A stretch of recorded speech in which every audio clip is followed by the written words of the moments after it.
നമസ്കാരം. ഷെക്കേന ബിഗ് ഡിബേറ്റിലേക്ക് സ്വാഗതം.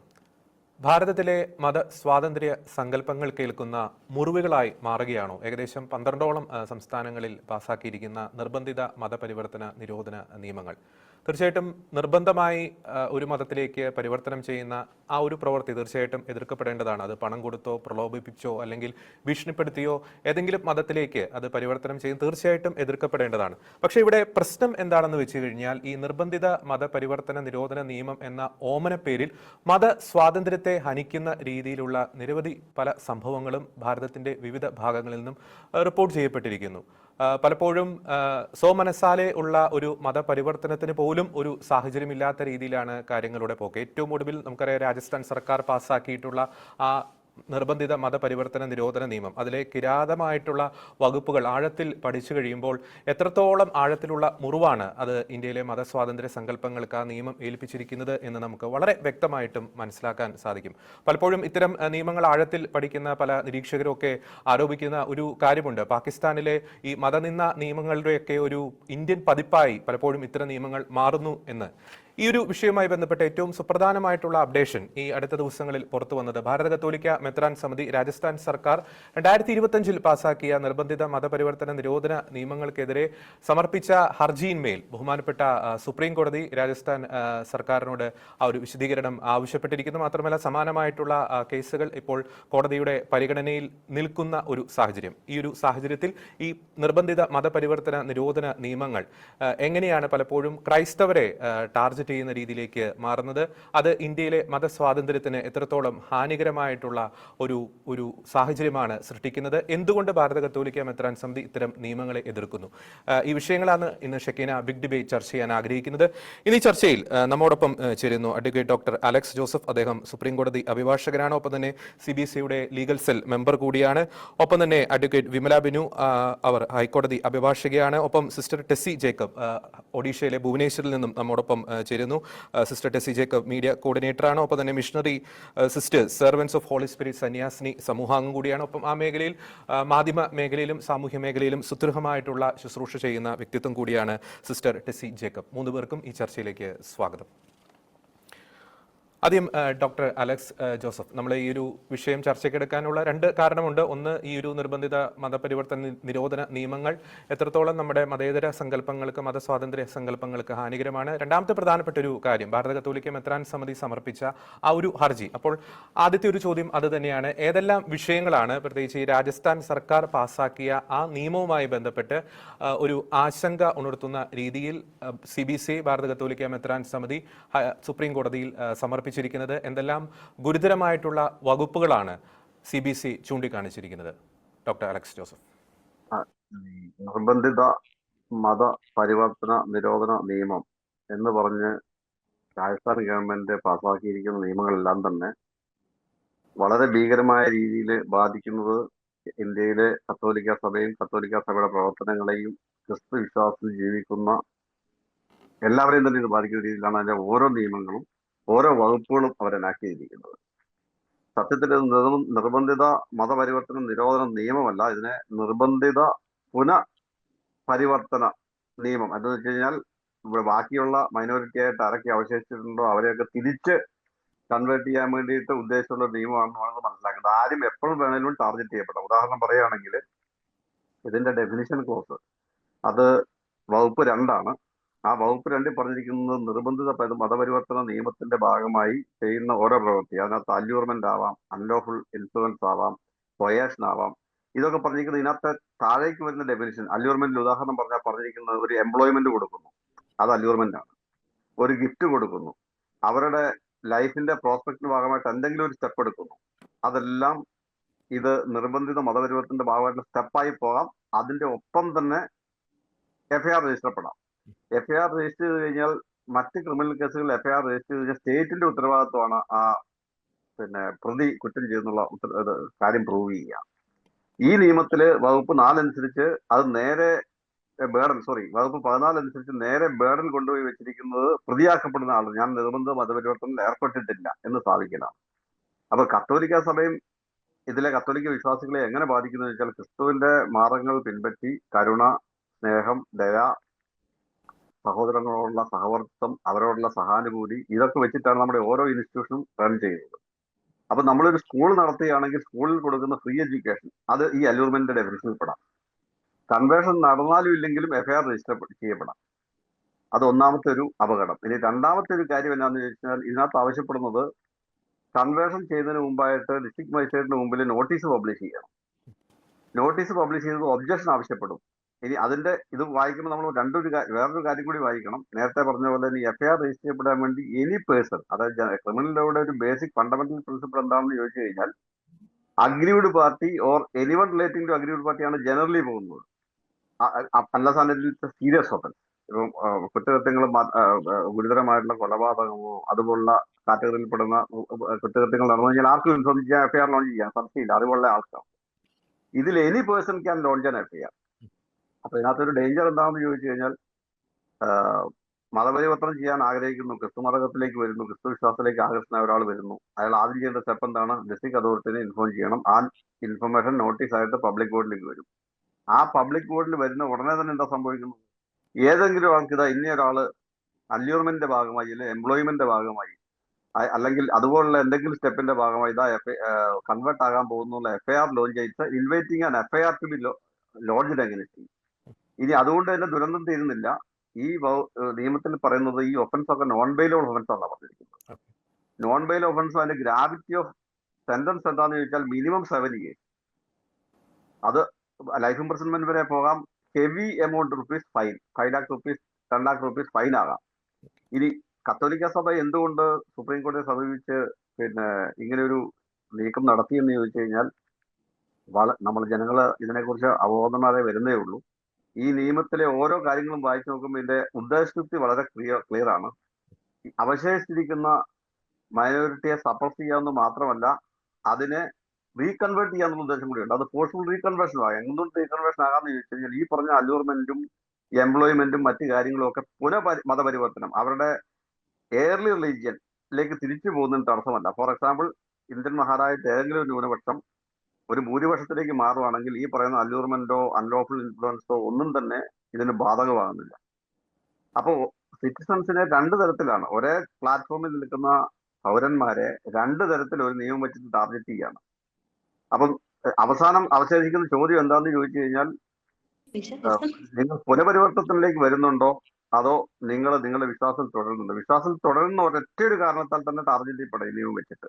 കാരണം അതിനകത്ത് ഏതെങ്കിലും ഒരു ഇൻസ്റ്റിറ്റ്യൂഷനിൽ എംപ്ലോയ്മെന്റ് ചെയ്യുന്നു. കത്തോലിക്ക സഭ നടത്തുന്ന ആയിരക്കണക്കിന് ചാരിറ്റബിൾ ഇൻസ്റ്റിറ്റ്യൂഷൻ, കോളേജുകൾ, അതിന്റെ ഒക്കെ ഇവർ പറയുന്നത് എന്താണെന്ന് വെച്ച് കഴിഞ്ഞാൽ, ഈ ഫൗണ്ട് ടു ബി അതിന്റെ ലൈസൻസ് ക്യാൻസൽ ചെയ്യുക. നമ്മളിപ്പോ ഇതരമതസ്ഥനായ ഒരാൾക്ക് ജോലി കൊടുത്തു, അയാൾ കൺവേർട്ട് ആയോ ഇല്ലയോ, ഒരു തേർഡ് പാർട്ടി പോയി എഫ്ഐആർ ലോഞ്ച് ചെയ്യുന്നു, നോൺ ബെയിലബിൾ ഒഫൻസ് ആയി. ഞങ്ങൾ ഈ കുറ്റകൃത്യത്തിൽ ഇടപെട്ടിട്ടില്ല എന്ന് അതിന്റെ സ്ഥാപനം നടത്തുന്ന ആൾക്കാർക്ക് തെളിയിക്കേണ്ട ബാധ്യത വരുന്നു. തെളിയിക്കേണ്ട ബാധ്യത വരുന്നത് കൂടാതെ പിന്നീടുള്ള നിയമത്തിന്റെ വകുപ്പ് 12ഉം 13ഉം പറയുന്നത് എന്താണെന്ന് വെച്ച് കഴിഞ്ഞാൽ, ഇതിന്റെ ആർട്ടികൾ കണ്ടുകെട്ടാം. എന്തെങ്കിലും തരത്തിൽ 4 സാക്ഷികളെയും സംഘടിപ്പിച്ച് ഒരു FIR register charge sheet file ചെയ്ത് കഴിഞ്ഞ് കഴിഞ്ഞാൽ, ഇപ്പോൾ മറ്റ് നമ്മൾ വാർത്തകളിലൊക്കെ കേൾക്കുന്ന പോലെ തന്നെ ഈ പ്രോപ്പർട്ടികൾ ഡിമോളിഷ് ചെയ്യപ്പെടാനുള്ള പവറും കൂടിയാണ് കൊടുത്തിരിക്കുന്നത്. അപ്പൊ കംപ്ലീറ്റ്ലി ഒരു ഡ്രാക്കോണിയൻ ലോ ആണ്. ഇതൊരു മനുഷ്യത്വരഹിതമായ, നമ്മളെ വീണ്ടും ഏതോ ഒരു ജനാധിപത്യ വിരുദ്ധ സംവിധാനത്തിലേക്ക് കൊണ്ടുപോകുന്ന രീതിയിലാണ് ഈ നിയമം ഫ്രെയിം ചെയ്ത് വെച്ചിരിക്കുന്നത്. അതുകൊണ്ട് ഇതിന്റെ ഉദ്ദേശശുദ്ധി വളരെ ക്ലിയർ ആണ്. ഇത് മതപരിവർത്തന നിരോധന നിയമമല്ല. ഇത് ഗർവാപ്പസിയെ പ്രോത്സാഹിപ്പിക്കാനും, അത് പ്രോത്സാഹനം മാത്രമല്ല, ഇന്ത്യൻ ഭരണഘടന അനുസരിച്ച് ഇഷ്ടമുള്ള മതത്തിൽ വിശ്വസിക്കാനും ജീവിക്കാനും ഏതൊരു അവകാശമുണ്ട്. പക്ഷെ അതിനെ തീർത്തും ഇല്ലായ്മ ചെയ്യാന്ന് മാത്രമല്ല, ഒരു കിടന്നതിൻ്റെതായ ഗർവാപ്പസിയെ ഈവൻ ഔട്ട് ഓഫ് കമ്പൽഷൻ, കാരണം അൺലോഫുൾ മീൻസ് ഉപയോഗിച്ച് പുനഃപരിവർത്തനം നടത്തി കഴിഞ്ഞാൽ എഫ്ഐആറിന്റെ കുറ്റമല്ല, അത് രജിസ്റ്റർ ആകപ്പെടുന്നില്ല. അപ്പൊ അങ്ങനെ ഒരു ദുരന്തം കൂടി ഈ നിയമം ക്ഷണിച്ചു വരുന്നതാണ്. ഇത് മൊത്തത്തിൽ പഠിക്കുമ്പോൾ നമുക്ക് മനസ്സിലാകും. ഡോക്ടർ അലക്സ് ജോസഫ്, മറ്റൊരു കാര്യം കൂടി, നമ്മൾ ഈ നിയമം പഠിക്കുമ്പോൾ മറ്റൊരു വളരെ സുപ്രധാനമായിട്ടുള്ള ഒരു കിരാതമായിട്ടുള്ള ഒരു വകുപ്പ് എന്ന് പറയുന്നത്, ഈ നിയമം ദുരുപയോഗം ചെയ്യുന്നവർക്ക് ലഭിക്കുന്ന, അല്ലെങ്കിൽ ഒരർത്ഥത്തിൽ പറയുകയാണ് വേട്ടക്കാർക്ക് ലഭിക്കുന്ന ഒരു നിയമ പരിരക്ഷ. അതായത് സതുദ്ദേശത്തോടെ സ്വീകരിച്ച നടപടിയുടെ പേരിൽ ഇത്തരം നടപടികൾ സ്വീകരിക്കുന്നവർക്കെതിരെ പ്രോസിക്യൂഷൻ നടപടികൾ ഒന്നും എടുക്കാൻ പാടില്ല. അപ്പോൾ ഈ നിയമം ദുരുപയോഗം ചെയ്താലും ഞാനത് സതുദ്ദേശത്തോടെയാണ് പരാതി കൊടുത്തത് എന്നൊരു കാരണം പറഞ്ഞ് എനിക്കൊരു നിയമ പരിരക്ഷ കിട്ടുന്നു. അത് ഒരു വീഴ്ച തന്നെയല്ലേ, വലിയൊരു ഭീഷണി തന്നെയല്ലേ അഡ്വക്കേറ്റ് അലക്സ് ജോസഫ്? തീർച്ചയായിട്ടും അവർക്ക് ആ ടാർഗറ്റ് ചെയ്യപ്പെടാം. Agreed any person can lodge an FIR എന്ന് വെച്ച് കഴിഞ്ഞാൽ ഒരു ഉദ്ദേശശുദ്ധി ക്ലിയർ ആയിട്ടൊരു മറ്റു മതം സ്വീകരിച്ചു. ആ മതത്തിൽ സ്വീകരിച്ച ആളെ ബൈ ഫോഴ്സ്, സ്റ്റേറ്റിന്റെ ഫോഴ്സും മെഷീനറി ഉപയോഗിച്ച് തിരിച്ചു കൊണ്ടുവരാനും വേണ്ടി ഈ നിയമം ഉപയോഗിക്കാം, ദുരുപയോഗം ചെയ്യാം. അങ്ങനെ ഒരു അജണ്ട കൂടി ഇതിന്റെ പുറകിലുണ്ട്. വളരെ വ്യക്തം. ഞാൻ അടുത്ത ഘട്ടത്തിൽ തിരിച്ചു വരാം അങ്ങയിലേക്ക്. അഡ്വക്കേറ്റ് ശ്രീമതി വിമല ബിജു, നമുക്കറിയാം നേരത്തെ അഡ്വക്കേറ്റ് അലക്സ് ജോസഫ് സൂചിപ്പിച്ചതുപോലെ എനിക്ക് തോന്നുന്നു ലോകത്തിലെ ഏറ്റവും വലിയൊരു കോംപ്ലിക്കേറ്റഡ് ഒരു പ്രോസസ്സായിട്ട് ഇത്തരം നിയമത്തിന്റെ പിൻബലത്തിൽ ഇന്ത്യയിൽ ഒരു മതപരിവർത്തനത്തെ കൊണ്ട് ചെന്ന് എത്തിക്കുകയാണോ ഈ കൂട്ടുകാരുടെ ലക്ഷ്യമെന്ന് നമുക്ക് സംശയിച്ചു പോകും. വളരെ കോംപ്ലിക്കേറ്റഡ് ആയിട്ടുള്ള പ്രോസസ്സ്. അതിൽ എന്താ പറയുക, ഭീഷണികളുണ്ട്, ജയിൽവാസമൊക്കെ അനുഭവിക്കാനുള്ള എല്ലാ സാധ്യതയുണ്ട്. അപ്പോൾ അതിന്റെ ഒരു പശ്ചാത്തലത്തിൽ കൃത്യമായിട്ടുള്ള ഒരു അജണ്ട ഇതിന്റെ പിന്നിൽ പ്രവർത്തിക്കുന്നില്ല. നമ്മളിത് പറയുമ്പോൾ പോലും നമുക്കറിയാം ഈ ലവ് ജിഹാദ് എന്നൊക്കെ പേരിൽ വിളിക്കുന്ന ഈ പ്രണയക്കണികൾക്കെതിരെ, അതിന്റെ പുറത്ത് നടക്കുന്ന മതപരിവർത്തനത്തിനെതിരെയൊക്കെ ശക്തമായ നടപടി സ്വീകരിക്കണം. പക്ഷെ അതിന്റെ മറവിൽ ഇത്തരം നിയമങ്ങളിലൂടെ കൃത്യമായിട്ടുള്ള ഒരു അജണ്ട, പ്രത്യേകിച്ച് ക്രൈസ്തവരെ ലക്ഷ്യം വെച്ചുള്ള ആ ഒരു അജണ്ട തന്നെ ഇതിന്റെ പിന്നിൽ വളരെ വ്യക്തമായിട്ടും പ്രവർത്തിക്കുന്നില്ലേ അഡ്വക്കേറ്റ് വിമല ബിജു? തീർച്ചയായിട്ടും. അതായത് ഈ നിയമം എന്ന് പറയുന്നത് അന്താരാഷ്ട്ര ഹ്യൂമൻ റൈറ്റ്സ് ലോസിന്റെ വയലേഷൻ ആണ്. Universal declaration of human rights ലോസിന്റെ വയലേഷൻ ആണ്. ഇന്ത്യയിലെ മതപരിവർത്തന നിരോധന നിയമങ്ങളെല്ലാം തന്നെ 12 സംസ്ഥാനങ്ങളിലും ലോഞ്ച് ചെയ്തിരിക്കുന്ന നിയമങ്ങളില് രാജസ്ഥാനിലെ ലോയിൽ പറയുന്നത് നമ്മൾ നോട്ടീസ് കൊടുക്കണം, പ്രയോർ ആയിട്ടുള്ള ഒരു നോട്ടീസ് കൊടുക്കണം. പിന്നെ ആർക്കെങ്കിലും ഒബ്ജക്ഷൻ ഉണ്ടെങ്കിൽ അവർക്ക് ആ ഒബ്ജക്ഷൻ റൈസ് ചെയ്യാമെന്നാണ്.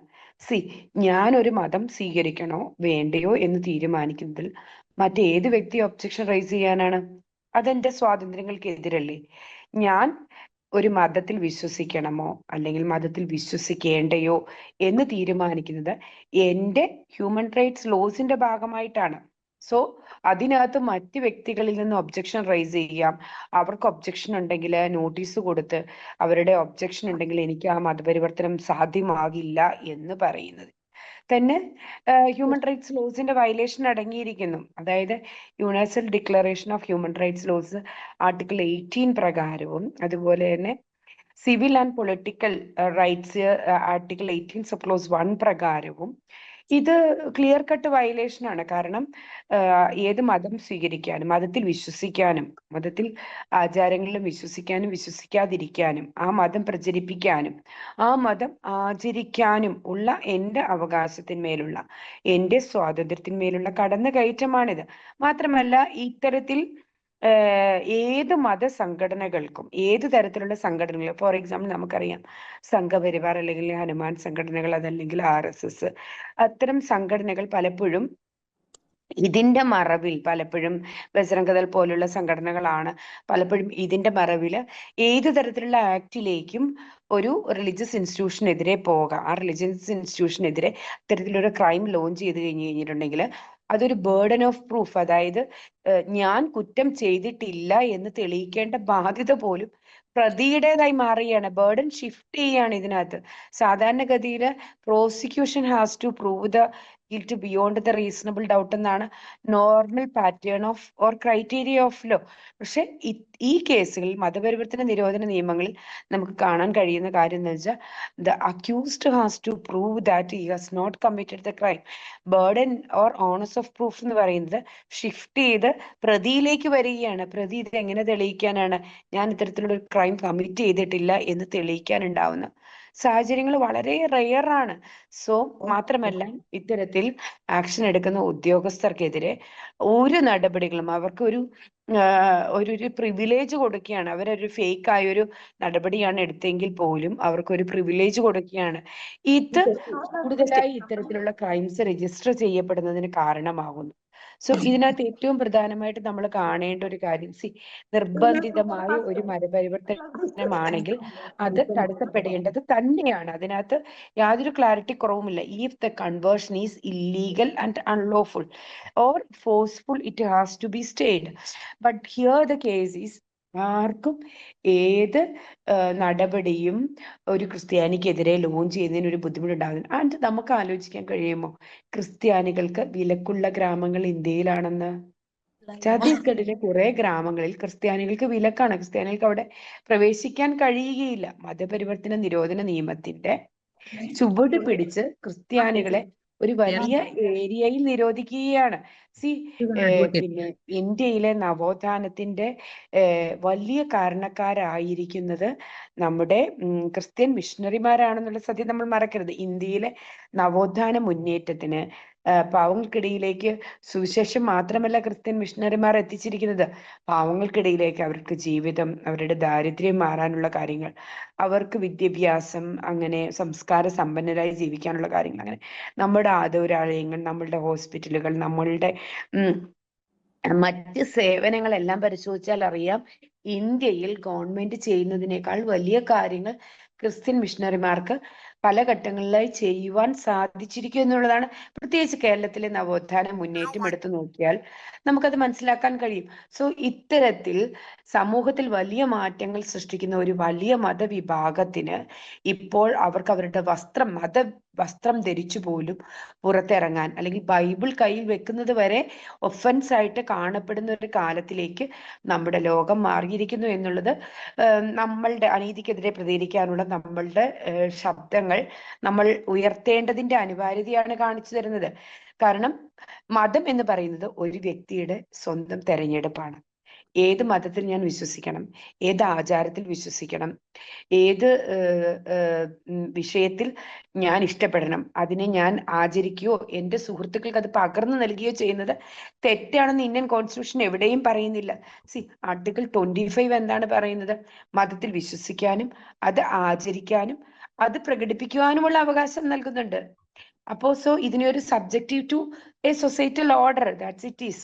സോ അപ്പോ നമ്മുടെ ഇത്തരം അവകാശങ്ങളിൽ മേലുള്ള കയറ്റം എന്ന് പറയുന്നതിനെ നിസ്സാരമായി കാണാതെ, ഇത് ഭരണഘടനാ വിരുദ്ധം തന്നെയാണ്, അന്താരാഷ്ട്ര ഹ്യൂമൻ റൈറ്റ്സ് ലോസിന്റെ വയലേഷൻ തന്നെയാണെന്ന് പറയാതിരിക്കാൻ വയ്യ. തീർച്ചയായും ഭരണഘടന വിരുദ്ധം തന്നെയാണ് എന്നത് വളരെ വ്യക്തമാണ്. അത് എങ്ങനെയാണ് അത് ഭരണഘടനാ വിരുദ്ധമാകുന്നത് എന്നതിനെ സംബന്ധിച്ച് വളരെ വിശദമായിട്ട് അഡ്വക്കേറ്റ് വിമല പിന്നെ പറയുകയായിരുന്നു. ഞാൻ സിസ്റ്റർ ടെസ്സി ജേക്കബിലേക്ക് വരികയാണ്. സിസ്റ്റർ, ഇപ്പോൾ ഈ പാനലിരിക്കുന്ന ഞങ്ങളെക്കാളും ഒരു ഗ്രൗണ്ട് ലെവലിൽ ഈ ഒരു വിഷയത്തിൻ്റെ ഒരു തീവ്രത, ഗ്രൗണ്ടിൽ അങ്ങ് വർക്ക് ചെയ്യുന്ന ഒരു വ്യക്തിത്വം കൂടിയാണ്. ഇത്തരം നിയമങ്ങൾ ഇങ്ങനെ പല സംസ്ഥാനങ്ങളിലും നടപ്പാക്കുന്നു. പ്രത്യേകിച്ച് BJP ഭരിക്കുന്ന സംസ്ഥാനങ്ങളിൽ മുൻ വർഷങ്ങളിലൊക്കെ പല ഗവൺമെൻറ്, കോൺഗ്രസ് ഉൾപ്പെടെയുള്ള പല ഗവൺമെൻറ്റുകൾ ഈ നിയമത്തിൻ്റെ മറ്റ് പല രൂപത്തിലും ഭാവത്തിലും പല സംസ്ഥാനങ്ങൾ നടപ്പാക്കിയിട്ടുണ്ട്. അപ്പോൾ എൻ്റെ ഒരു ചോദ്യം ഇതാണ്, നമ്മൾ ക്രൈസ്തവർ, പ്രത്യേകിച്ച് സന്യസ്തർ, വൈദികരൊക്കെ നിസ്വാർത്ഥമായിട്ട് ആ മേഖലകളിൽ സേവനം ചെയ്യുമ്പോൾ, പാവപ്പെട്ടവർക്ക് വേണ്ടി ഒപ്പം തന്നെ രോഗികൾക്കൊക്കെ വേണ്ടി സേവനം ചെയ്യുമ്പോൾ ഇത്തരം നിയമങ്ങൾ എങ്ങനെയാണ് ആ ശുശ്രൂഷകൾക്ക് ഒരു ഹാനികരമായിട്ട് ഭവിക്കുന്നത്? മാത്രമല്ല എത്തരത്തിലാണ് ഇപ്പോൾ ക്രൈസ്തവരെ അല്ലെങ്കിൽ ക്രൈസ്തവ സമൂഹത്തെ കൃത്യമായും ടാർഗറ്റ് ചെയ്യുക എന്ന ലക്ഷ്യത്തോടെ ചില തീവ്ര ശക്തികൾ ഈ നിയമങ്ങളെ ദുരുപയോഗം ചെയ്യുന്നത് അങ്ങയുടെ അനുഭവത്തിന്റെ വെളിച്ചത്തിൽ? Sister Tessy Jacob. സിസ്റ്റർ ഒന്ന് അൺമ്യൂട്ട് ചെയ്യാം. ശരി. നമ്മുടെ അഡ്വക്കേറ്റുമാർ ഇതിനെക്കുറിച്ച് പറഞ്ഞപ്പോ അവര് പോയിന്റ് ഓഫ് ലോയിൽ നിന്ന് അവർ സംസാരിച്ചപ്പോൾ ഞാൻ അവർക്ക് പറഞ്ഞ എത്രയോ റിയാലിറ്റി ഇത് ചുറ്റിൽ സംഭവിക്കുന്ന ഒരു കാര്യമാണ് എന്നുള്ളത്. പ്രത്യേകിച്ച് ഇതിന്റെ ഈ ലോയുടെ കിരാത ഭാവം അത് കാണുന്ന വളരെ വിവിഡ് ആയിട്ട് ഞങ്ങൾ ഇവിടെ എക്സ്പീരിയൻസ് ചെയ്യുന്ന പാർട്ടീസാണ് ഞങ്ങൾ. ഒരു ദേശത്തിന്റെ നന്മയ്ക്ക് വേണ്ടി നിയമം കൊണ്ടുവരേണ്ട ഒരു സർക്കാരിന്റെ കടമയാണ്.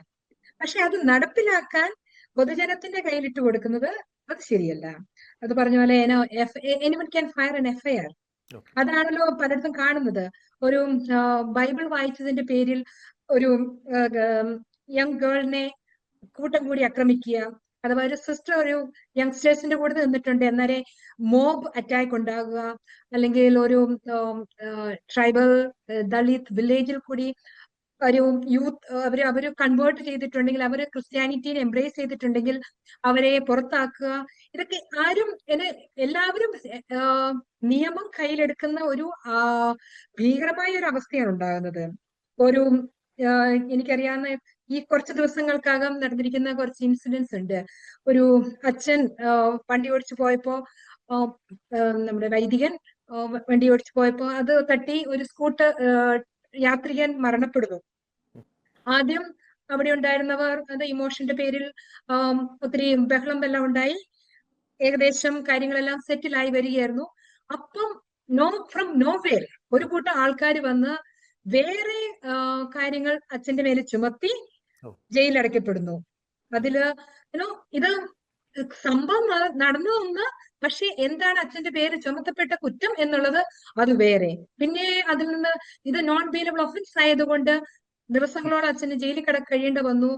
മീൻവായിൽ അവിടെ തന്നെ അച്ഛനെ ഒത്തിരി അടിച്ച് ഒരു ഭയങ്കര ഒരു ഭീകരമായ ഒരു സിറ്റുവേഷൻ ആയിരുന്നു അത്.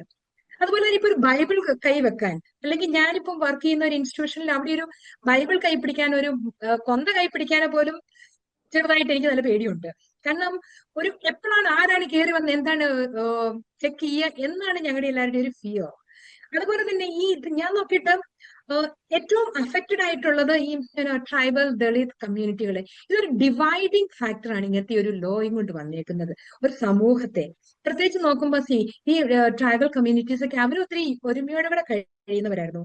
അപ്പൊ അവര് ആരെങ്കിലും ഒരു റിലീജിയനെ എംബ്രേസ് ചെയ്ത് എന്നതിന്റെ പേരിൽ മറ്റുള്ളവർ അവരെ ഇൻസ്റ്റിഗേറ്റ് ചെയ്ത് ഈ ഫാമിലിനെ ഔട്ട്സ്റ്റ് ആവുകയോ, പിന്നെ അവർ പലതും അവരിൽ നിന്ന് നിഷേധിക്കപ്പെടുന്നു. എന്തുകൊണ്ട്? അവരൊരു വേറെ റിലീജിയൻ എംബ്രേസ് ചെയ്തു എന്നുള്ളതിന്റെ പേരിൽ അത് അവിടെ വേറെ ഒന്നും സംഭവിക്കുന്നില്ലായിരിക്കാം, പക്ഷെ അവരെ ഓൾറെഡി സമൂഹത്തിൽ നിന്ന് ഡിവൈഡ് ചെയ്ത് മാറ്റുന്നു. അത് നടക്കുന്ന വളരെയധികമായ ഹ്യൂമൻ റൈറ്റ്സ് വയലേഷൻ തന്നെയാണ്. പിന്നെ അതുപോലെ തന്നെ ആർക്കും ഏതൊരു ക്രിസ്ത്യൻ ഇൻസ്റ്റിറ്റ്യൂഷനിലേക്ക് കയറി ചെല്ലുന്നു, അവിടെ വയലൻസ് ഉണ്ടാക്കുന്നു, അറ്റാക്ക് ചെയ്യുന്നു. ഇതൊക്കെ എന്ത് നിയമമാണ്? ഒരു കാട്ടിലെ നിയമം പോലെ ആർക്കും എന്തും ചെയ്യാം എന്നുള്ളത്. സർക്കാർ നിയമം കൊണ്ടുവന്നേക്കുന്നത് അത് നല്ലൊരു ഇന്റൻഷൻ വെച്ചായിരിക്കണം, അല്ലാണ്ട് ആർക്കും എന്തും ചെയ്യാം എന്നുള്ളതല്ല. അവിടെ വിധി വരുന്നു ആദ്യം, പിന്നീടാണ് വിചാരണ വരുന്നത്. അതിന് സർക്കാർ ഒരു മാറ്റം കൊണ്ടുവരണം. ഇങ്ങനെയൊക്കെ ഒരു കൺവേർഷൻ നടക്കുന്നുണ്ട്, അതിനെ തടയണം എന്നുണ്ടെങ്കിൽ അതിനൊരു പ്രോപ്പർ ആയിട്ടുള്ള ലോ വേണം.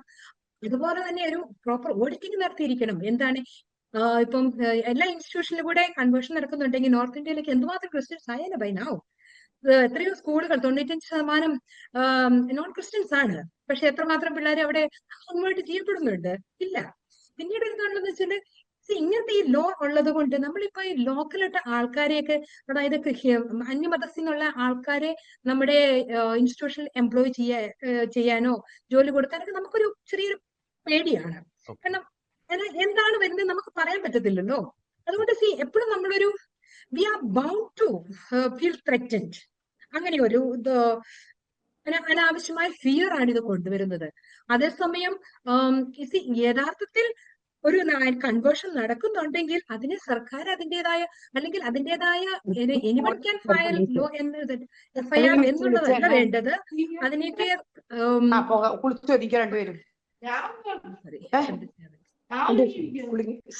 അതിനൊരു സമയത്ത് വന്നോണ്ടിരിക്കുക ഇങ്ങോട്ട് രണ്ടുപേരും കുളിച്ചിട്ട് മറ്റേ ഗസ്റ്റുകൾ ഒന്ന് ഓഡിയോ ഒന്ന് അൺമ്യൂട്ട് ചെയ്യണേ. മറ്റേ ഗസ്റ്റുകൾ ഒന്ന് ഓഡിയോ ഒന്ന് അൺമ്യൂട്ട് ചെയ്യണേ. ഓക്കെ സിസ്റ്റർ, തുടർന്നോളൂ. ഓക്കെ. അപ്പോ ഇതൊക്കെ പറയുന്നത് ഒരു അനാവശ്യമായ ഒരു ഫിയർ ഫാക്ടറിലേക്കാണ് കൊണ്ടുവരുന്നത്. ഇപ്പൊ ക്രിസ്മസ്, മിഡ് നൈറ്റ് മാസമൊക്കെ വളരെ കാലമായിട്ട് അതൊക്കെ ക്യാൻസൽ ചെയ്യേണ്ടി വരുന്നുണ്ട്. നേരത്തെ തന്നെ കഴിയുന്നു, ആൾക്കാർ വീട്ടിൽ പോകുന്നു. എന്തുകൊണ്ട് ഒരു നല്ലൊരു മറ്റുള്ള ഒരു റിലീജിയനിലെയും കൂടി അത് എംബ്രേസ് ചെയ്യാനുള്ള ആ ഒരു ഫ്രീഡം ഇതിപ്പം സംടൈംസ് എന്റെ സ്റ്റുഡൻസ് ചോദിക്കാറുണ്ട്, സിസ്റ്റർ എന്തുകൊണ്ട് നമുക്ക് കാരോൾസ് പാടിക്കൂടാ?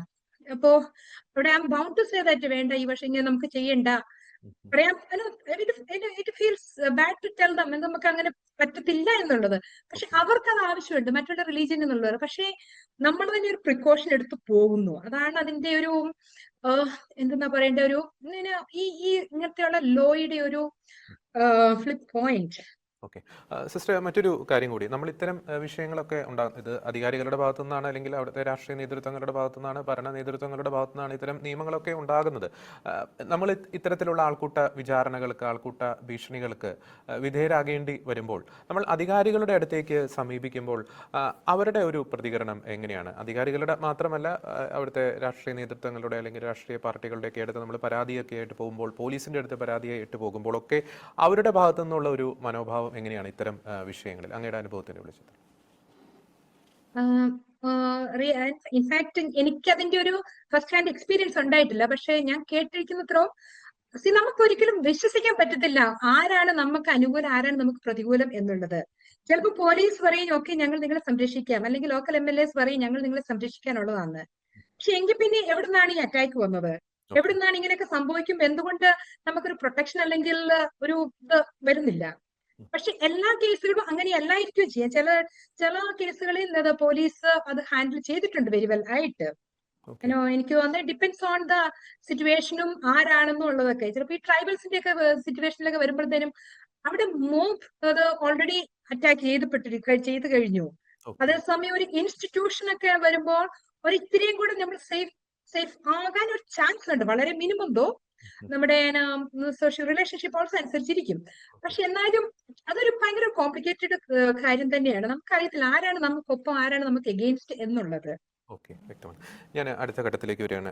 അഡ്വക്കേറ്റ് ഡോക്ടർ അലക്സ് ജോസഫ്, ഇപ്പോൾ CBSE കൊടുത്ത ആ ഒരു കേസ് ഞാൻ മനസ്സിലാക്കുന്നു സുപ്രീം കോടതിയിലെ ജസ്റ്റിസ് ദീപാങ്കർ ദത്ത ഒപ്പം തന്നെ ജസ്റ്റിസ് അഗസ്റ്റിൻ ജോർജ്, ഈ രണ്ടുപേരുടെ ബെഞ്ചാണ് ഹർജി പരിഗണിച്ചതെന്ന് ഞാൻ മനസ്സിലാക്കുന്നു. അവരാണ് രാജസ്ഥാൻ സർക്കാരിന് നോട്ടീസ് അയച്ചത്. അപ്പോൾ ആ ഒരു ഹർജി പരിഗണിക്കവേ ബഹുമാനപ്പെട്ട കോടതിയുടെ ഭാഗത്തു നിന്നും ഏതെങ്കിലും തരത്തിലുള്ള പരാമർശങ്ങൾ ഉണ്ടായിട്ടുണ്ടോ? രണ്ടാമത്തെ ഒരു ചോദ്യം, ഈ ഹർജി പരിഗണിക്കുന്ന വേളയിൽ സോളിസിറ്റർ ജനറൽ തുഷാർ മേത്ത കോടതിയെ അറിയിക്കുകയുണ്ടായി. സമാനമായിട്ടുള്ള പല കേസുകളും ഇതുമായി ബന്ധപ്പെട്ട് സുപ്രീം കോടതിയുടെ പരിഗണനയിൽ ഉണ്ട് എന്ന് പറയുകയുണ്ടായി. അപ്പോൾ ഇതുമായി ബന്ധപ്പെട്ട് ഏതെങ്കിലും തരത്തിലുള്ള പരാമർശങ്ങൾ കോടതിയുടെ ഭാഗത്തുനിന്ന് ഉണ്ടായിട്ടുണ്ടോ? നിലവിൽ ഇപ്പോൾ അവിടെ സുപ്രീം കോടതിയുടെ പരിഗണനയിലുള്ള മറ്റ് കേസുകളുടെ ഒരു സ്റ്റാറ്റസ് എങ്ങനെയാണ്?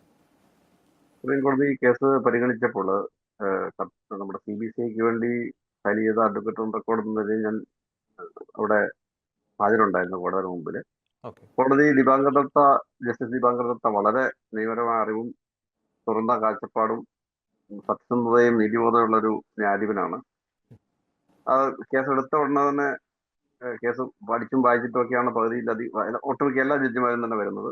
ഉടനെ തന്നെ ഈ കേസ് ഡീറ്റെയിൽ പരിഗണിക്കുന്ന ബെഞ്ചുണ്ട്. ആ ബെഞ്ചിന്റെ മുമ്പിൽ, ഈ രാജസ്ഥാൻ ബില്ല് ചലഞ്ച് ചെയ്തിരിക്കുന്ന ബെഞ്ചിന്റെ മുമ്പിലേക്കാണ് ഈ കേസ് കേൾക്കാം എന്ന് പറഞ്ഞ് ടാഗ് ചെയ്യുകയാണ് ചെയ്തത് ആ കേസുമായിട്ട്. അല്ലാതെ ഇതിന് നമ്മുടെ ചലഞ്ചിനെ പെറ്റിനെ കുറിച്ച് യാതൊരുവിധ ഒരു അഭിപ്രായങ്ങളും രേഖപ്പെടുത്തിയിട്ടില്ല.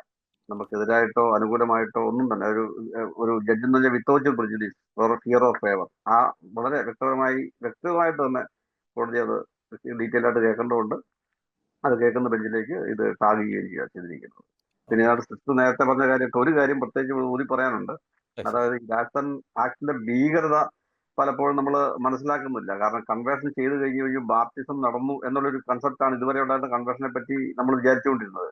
പക്ഷെ ഈ ആക്ട് അതിനെ കംപ്ലീറ്റ് മാറ്റിമറിക്കുകയാണ്. അത് സെക്ഷൻ 2 വളരെ ക്ലിയർ ആയിട്ട് പറയണം. അതിനകത്ത് ഡെഫിനിഷൻ ഇതാണ്: അല്യൂർമെന്റ് എന്ന് പറഞ്ഞിരിക്കുന്നത് അല്യൂർമെന്റ് വഴിയായി അത് ചെയ്തു കഴിഞ്ഞാൽ മതി, കൺവേർഷൻ വേണമെന്നില്ല. അല്യൂർമെന്റിന്റെ ഭാഗമായി any gift, gratification, easy money or material benefit either in cash or kind, employment, free education institution run by any body, better life style, divine displeasure or otherwise, protest of marriage. അപ്പൊ ഒരു അൺമിഷനസ് കുട്ടിക്ക്, ഒരു minority വിഭാഗത്തിൽപ്പെടാത്ത വേറൊരു കുട്ടിക്ക് admission കൊടുക്കുന്നത് തന്നെ വേണമെങ്കിൽ നാളെ ഒരു പ്രശ്നം വരുമ്പോൾ അതൊരു കൺവേർഷന് വേണ്ടിയിട്ടുള്ള അറ്റംപ്റ്റ് ആയിട്ട് ഇന്റർപ്രറ്റ് ചെയ്യണം. അവിടെ നേരത്തെ അഡ്വക്കേറ്റ് വിമല ബിനു ചൂണ്ടിക്കാണിച്ചതുപോലെ അവിടെയും കുറ്റാരോപിതനാണ് പിന്നെ ഉത്തരവാദിത്തം. ഇത് അങ്ങനെയല്ലായിരുന്നു, ഞങ്ങളുടെ ഉദ്ദേശം ഇങ്ങനെയായിരുന്നു, അവരാണ് പിന്നെ പോകുന്നത്. ക്രിമിനൽ ലോയുടെ കംപ്ലീറ്റ് ബേസിക് പ്രിൻസിപ്പിളിനെതിരെ ഉള്ള നീക്കമാണ് സംഭവിക്കുന്നത്. കത്തോലിക്ക സമുദായവും അതിന്റെ ഇൻസ്റ്റിറ്റ്യൂഷനും ടാർഗറ്റ് ചെയ്യുമ്പോൾ നേരത്തെ സിസ്റ്റർ പറഞ്ഞ ഇൻസ്റ്റിറ്റ്യൂഷൻ എന്നുള്ള രീതിയിൽ ഭീതിയില്ലായിരുന്നു. അത് ഈ ആക്ടിന് മുമ്പ് വരെ ഒരു പരിധി വരെ ശരിയായിരുന്നു. പക്ഷെ ആക്ട് പറഞ്ഞിരിക്കുന്നത് ഇൻസ്റ്റിറ്റ്യൂഷനെ, വകുപ്പ് 10 വളരെ ക്ലിയർ ആണ്. ഇതിൽ ഇന്റലിജിബിൾ, സപ്പോസ് ഒരു ഇൻസ്റ്റിറ്റ്യൂഷൻ എഡ്യൂക്കേഷൻ കൊടുത്തിരിക്കുകയാണ്, ഒരു ക്ലാസ്സിലേക്ക് ഒരു കുട്ടിയെ അഡ്മിറ്റ് ചെയ്തു, അതൊരു കൺവേർഷന്റെ അറ്റംപ്റ്റ് ആണ് എന്ന് പറഞ്ഞ ഇന്റർപ്രറ്റ് ചെയ്ത ഇൻസ്റ്റിറ്റ്യൂഷൻ ലൈസൻസ് ക്യാൻസൽ ചെയ്യുക. ടെർമിനൽ കെയറിൽ കിടക്കുന്ന ഒരു രോഗിയെ പരിചരിക്കാൻ വേണ്ടി സിസ്റ്റർമാര് ചെല്ലുന്നു, അതും ഈ അല്യൂർമെന്റിന്റെ ഭാഗമാകാം. അപ്പൊ ഒരു തരത്തിൽ നമ്മുടെ ഒരു പ്രസ്ഥാനവും, കത്തോലിക്ക സഭയുടെ ഒരു പ്രസ്ഥാനവും നടത്തിക്കൊണ്ടു പോകാൻ പാടില്ല എന്ന ഉദ്ദേശത്തോടുകൂടി, പ്രത്യേകിച്ച് മദർ തെരേസയൊക്കെ ലോകത്തിന് മാതൃകയായി കാണിച്ച മാനുഷികമായ കരുണ നിറഞ്ഞ പ്രവൃത്തികളൊക്കെ തന്നെ നിർത്തലാക്കണമെന്ന ഉദ്ദേശത്തോടുകൂടി മാത്രമാണ് ഇതിന്റെ അൾട്ടിമേറ്റ് അജണ്ട. അല്ലാതെ ഒരു കൺവേർഷൻ തടയുക എന്നുള്ള അജണ്ട ഇതിനകത്തില്ല. ഈ ആക്ട് മുഴുവൻ വായിക്കുമ്പോൾ നമുക്ക് മനസ്സിലാകുന്നു ഓരോ പ്രൊവിഷനും, ഒരു പ്രൊവിഷൻ മാത്രമല്ല ഓരോ പ്രൊവിഷനും അതാണ് മനസ്സിലാക്കുന്നത്. യെസ്. ഒരു ഒരു ഒരു കാര്യം കൂടി, നമ്മളിപ്പോൾ രാജസ്ഥാന്റെ ആ ഒരു നിയമം മാത്രമല്ല, ഇപ്പോൾ ഈ ഉത്തർപ്രദേശിനെ മാതൃകയാക്കിയിട്ട് ഉത്തരാഖണ്ഡിൽ ഈ മതപരിവർത്തന നിരോധന നിയമത്തിൽ ഒരു ഭേദഗതി, ഒരു നടുക്കുന്ന എന്ന് വേണമെങ്കിൽ നമുക്ക് വിശേഷിപ്പിക്കാം, ഒരു ഭേദഗതി കൊണ്ടുവരികയുണ്ട്. അത് ഡിജിറ്റൽ മാർഗങ്ങളിലൂടെ മതപരിവർത്തനത്തെ പ്രേരിപ്പിക്കുന്ന രീതിയിലുള്ള ഒരു കാര്യവും ചെയ്യാൻ പാടില്ല, അതിനെതിരെ നടപടിയെടുക്കുമെന്നൊക്കെ. അപ്പോൾ നമുക്ക് സോഷ്യൽ മീഡിയയിൽ ഇപ്പോൾ ഒരു ബിബ്ലിക്കൽ വേർഡ് ഓഫ് കോഡ് ഞാൻ എൻ്റെ ഫേസ്ബുക്ക് പോസ്റ്റിൽ ഞാനത് പോസ്റ്റ് ചെയ്ത് കഴിഞ്ഞാൽ അത് മറ്റാർക്കെങ്കിലും മതപരിവർത്തനത്തിന് പ്രേരണയായി എന്ന് പറഞ്ഞ് നാളെ എനിക്കെതിരെ കേസെടുക്കാം. ഇത് ഒരു എന്താണ് പറയുന്നത്, ഒരു തലതിരിഞ്ഞ ഒരു വിധി എന്നൊക്കെയല്ലേ, അല്ലെങ്കിൽ ഇത് വകുപ്പുകൾ എന്നൊക്കെയല്ലേ നമുക്ക് ഇതിനെ വിശേഷിപ്പിക്കാൻ സാധിക്കുകയുള്ളൂ? Doctor Alex Joseph. തലതിരിഞ്ഞ വകുപ്പല്ല, ഇതിന്റെ അജണ്ടയാണ് നമ്മൾ മനസ്സിലാക്കണം. എന്റെ സിസ്റ്റർ പറഞ്ഞ പോലെ ഒരു വെൽഫെയർ സ്റ്റേറ്റ് ആണ് നമ്മളുടെ ഇന്ത്യ. ഒരു റിപ്പബ്ലിക്കാണ്. Republic affair of the people. ഈ affair of the people welfare ഉൾപ്പെട്ടിട്ടുണ്ട്. അപ്പം വെൽഫെയർ സെറ്റ് ചെയ്തിട്ടുള്ള ഒരു നിയമമാണോ, ഇതിന്റെ അൾട്ടിമേറ്റ് പർപ്പസ് എന്താണെന്നുള്ളതാണ് നമ്മൾ മനസ്സിലാക്കുന്നത്. അജണ്ട വളരെ ക്ലിയർ ആണ്. ഇതൊരിക്കലും ഒരു വെൽഫെയറിലേക്കോ അഫെയർ ഓഫ് ദ പീപ്പിളിലേക്കോ നയിക്കാൻ വേണ്ടിയിട്ടുള്ള നിയമങ്ങളല്ല ഇതൊന്നും. ഇത് കരിനിയമങ്ങളാണ്. കരിനിയമങ്ങൾ അൺനെസറി സിറ്റിസനെ ടാർഗറ്റ് ചെയ്യുന്ന, അതായത് ഇതിനെ കരിമ്പട്ടികയിൽപ്പെടുത്തുന്ന നിയമങ്ങളാണ് സത്യം പറഞ്ഞു കഴിഞ്ഞാൽ പ്രഥമ ദൃഷ്ട്യാ തന്നെ ഇത്. അതുകൊണ്ട് ബഹുമാനപ്പെട്ട സുപ്രീം കോടതി ഇതിൽ ഇടപെടുമെന്നും, പിന്നെ നീതി എല്ലാവർക്കും ലഭ്യമാകണം. ഇതിപ്പം ഫോഴ്സ്ഫുൾ കൺവേർഷൻ നമ്പർ കൂട്ടാൻ വേണ്ടിയും മേജർ ശക്തികളാകാൻ വേണ്ടിയും, അല്ലെങ്കിൽ ഇവിടുത്തെ ബഹുഭൂരിപക്ഷത്തിന്റെ അഭിപ്രായത്തെയും സ്വാതന്ത്ര്യത്തെയൊക്കെ ഹനിച്ചുകൊണ്ട് ഇതിനെ മാറ്റിമറിച്ച് വേറൊരു രാജ്യമാക്കി മാറ്റാനും വേണ്ടിയുള്ള ശ്രമങ്ങളെയൊക്കെ തടയേണ്ടതുണ്ട്. അതിന് ഉള്ള നിയമങ്ങൾ ഇങ്ങനെയല്ല കൊണ്ടുവരേണ്ടത്, ഇങ്ങനെയല്ലായിരിക്കണം അതിന്റെ ലക്ഷ്യവും. Okay, yes.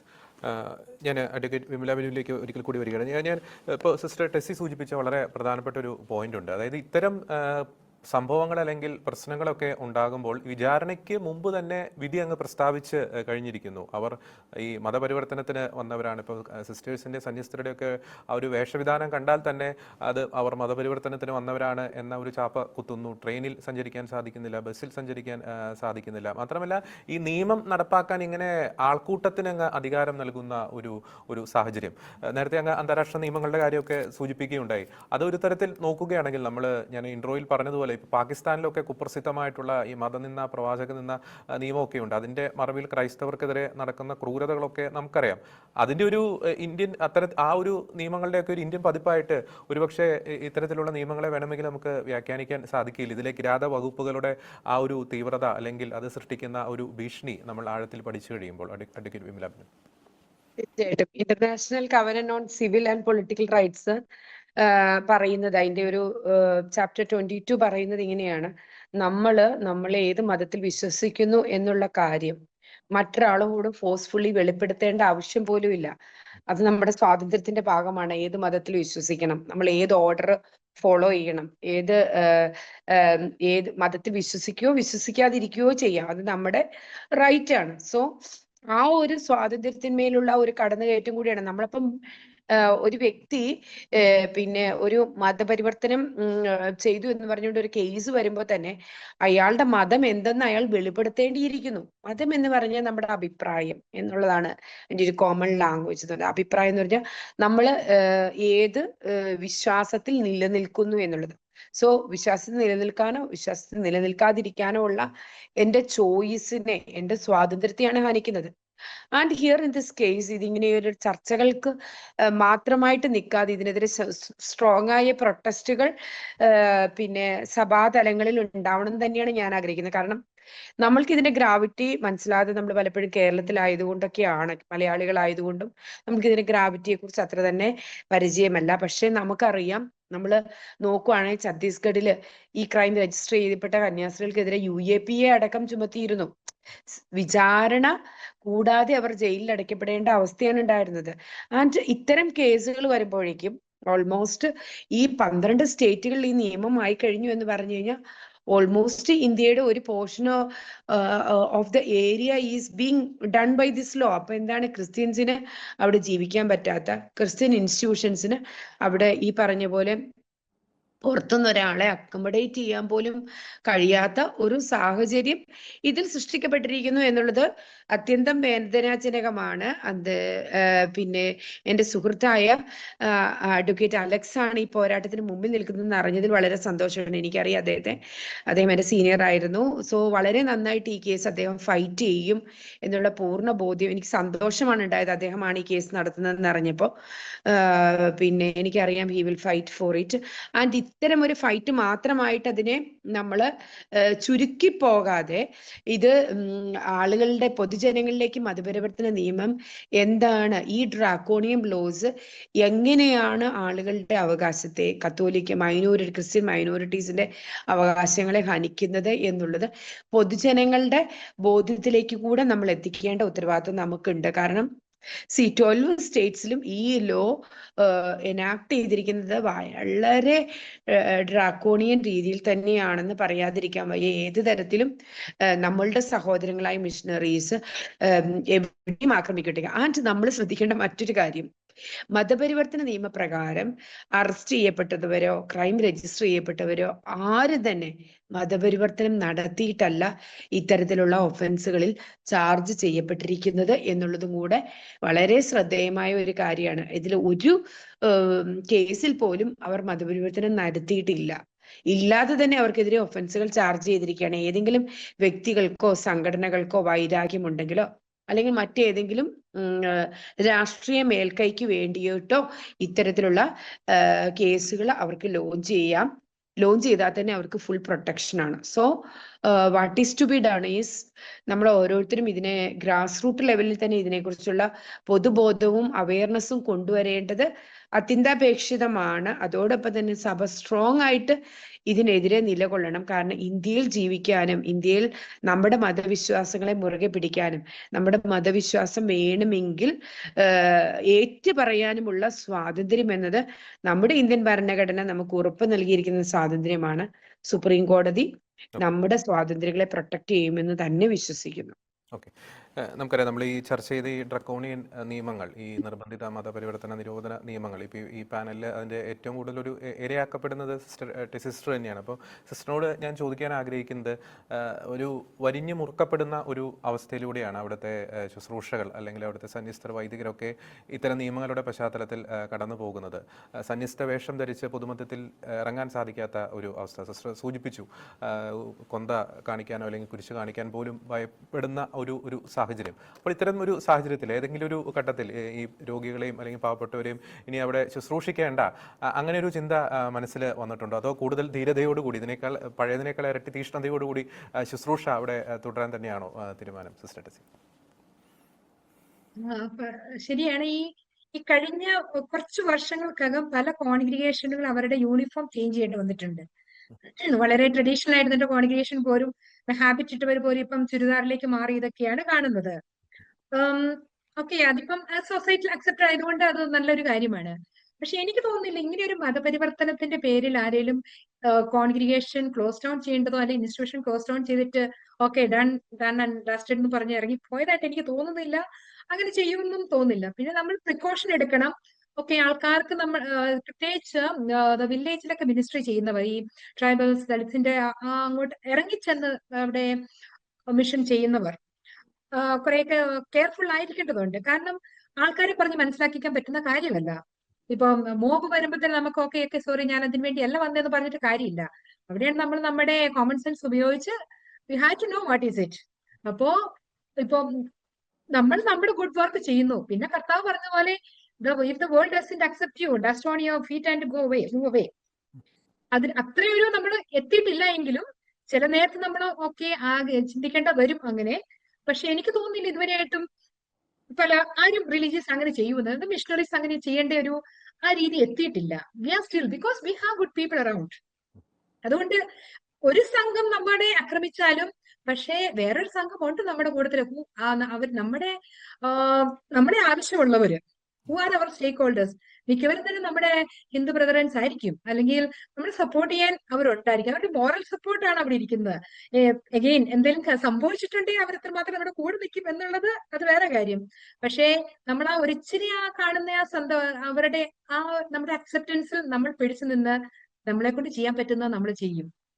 അതുകൊണ്ട് എനിക്ക് തോന്നുന്നില്ല ഇതൊക്കെ ഉണ്ടെങ്കിൽ തന്നെയും missionary service will ever stop. അത് നടന്നുകൊണ്ടിരിക്കും. ഓക്കെ, യെസ്, വളരെ ഒരു ആവേശം നൽകുന്ന വാക്കുകൾ തന്നെയായിരുന്നു അത്. ഞാൻ ലാസ്റ്റായിട്ട് അഡ്വക്കേറ്റ് അലക്സ് ജോസഫിലേക്ക് വരികയാണ്.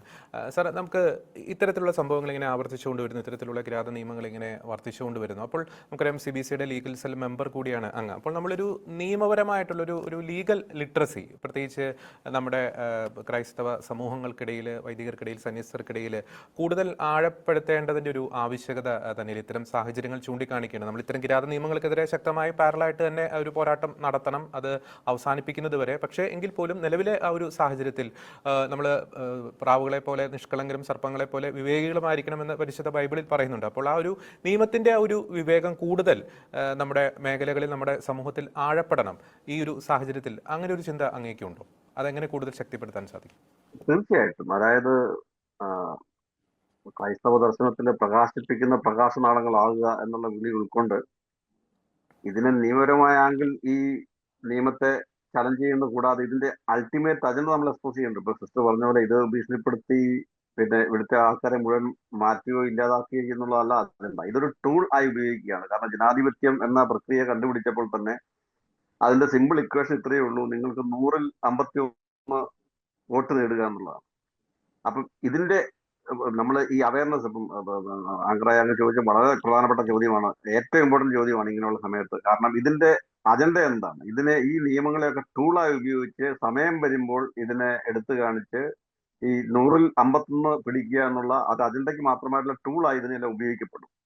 അപ്പൊ മറ്റുള്ള എല്ലാ പ്രശ്നങ്ങളും, രാജ്യത്തെ ബാധിക്കുന്ന തൊഴിലില്ലായ്മയോ, പട്ടിണിയോ, ഇവിടുത്തെ യൂത്തിന്റെ പ്രശ്നങ്ങളോ, പണപ്പെരുപ്പമോ, രൂപയുടെ വിലത്തകർച്ചയോ, അല്ലെങ്കിൽ ഇവിടെ സ്ത്രീ സുരക്ഷാ പ്രശ്നങ്ങളോ, വിദ്യാഭ്യാസം ഇല്ലാത്ത പ്രശ്നങ്ങളോ, അടിസ്ഥാന സൗകര്യ വികസനമില്ലാത്ത കാര്യങ്ങളോ ഒന്നും തന്നെ പൗരന്റെ മുമ്പിൽ ഒരു പ്രശ്നമായി മാറിയല്ല മതം എടുത്തിടുമ്പോൾ ഏറ്റവും വലിയൊരു അഡ്വാൻറ്റേജ് എന്താണെന്ന് വെച്ച് കഴിഞ്ഞാൽ ഡെവലപ്മെന്റൽ പൊളിറ്റിക്സ് മാറി നിൽക്കുകയും ഐഡന്റിറ്റി പൊളിറ്റിക്സ് വരികയും, അപ്പൊ ഐഡന്റിറ്റിയുടെ ഭാഗമായി നിങ്ങൾ ഏത് ഗ്രൂപ്പിലാണെന്നുള്ള ക്വസ്റ്റ്യൻ മാത്രം അവശേഷിക്കുകയില്ല. അപ്പൊ 100-ൽ 51, 60, 70, 80 പിടിക്കാൻ വളരെ ഈസിയാണ്. നിങ്ങൾ മറ്റൊരു കാര്യവും ചെയ്യേണ്ട കാര്യമില്ല, നിങ്ങൾ ഈ ടൂൾ മാത്രം ഉപയോഗിച്ചാൽ മതി. അപ്പൊ ഇതെല്ലാം ഒരു വെപ്പൺ ആണെന്നുള്ള ഒരു കാര്യം നമ്മൾ ഓരോ നിമിഷവും നമ്മുടെ സമൂഹത്തിനെ ബോധ്യപ്പെടുത്തിക്കൊണ്ടേയിരിക്കണം. ഈ ഒരു നിയമത്തെ ചലഞ്ച് ചെയ്യുന്ന ഒരു ടൂളിനെ നശിപ്പിക്കാമെന്ന് മാത്രമേ ഉള്ളൂ. പക്ഷെ അൾട്ടിമേറ്റ് അജണ്ട അവള് എക്സിസ്റ്റ് ചെയ്യാണ്. അവരുടെ അൾട്ടിമേറ്റ് ഗോൾ, ഇത് സെറ്റ് ചെയ്ത ആരാണോ അവരുടെ അൾട്ടിമേറ്റ് ഗോൾ വെച്ചാൽ to remain in power forever by using this weapon. അതാണ് നമ്മൾ ഇതിനകത്ത് ഹിഡൻ അജണ്ട. അത് നമ്മൾ മറക്കാതിരിക്കണം. തീർച്ചയായും വളരെ വ്യക്തമാണ്. ഈ ഒരു ചർച്ചയിൽ സൂചിപ്പിച്ചതുപോലെ ഏതൊരു നിയമവും അത് ഇവിടുത്തെ ഭരണകൂടം കൊണ്ടുവന്നാൽ അതിൻ്റെ ആത്യന്തികമായിട്ടുള്ള ലക്ഷ്യം രാജ്യത്തിൻ്റെ നന്മയായിരിക്കണം, ഇവിടുത്തെ പൗരന്മാരുടെ നന്മയായിരിക്കണം. പക്ഷേ ഇത്തരത്തിലുള്ള നിർബന്ധിത മതപരിവർത്തന നിരോധന നിയമങ്ങൾ വളരെയധികം ദുരുപയോഗം ചെയ്യപ്പെടാനുള്ള സാഹചര്യമുണ്ട്. അത് ദുരുപയോഗം ചെയ്യപ്പെട്ടുകൊണ്ടിരിക്കുന്നു. അനവധി സംഭവങ്ങൾ നമുക്ക് ഭാരതത്തിൻ്റെ വിവിധ ഭാഗങ്ങളിൽ നമുക്ക് കാണുവാൻ സാധിക്കും.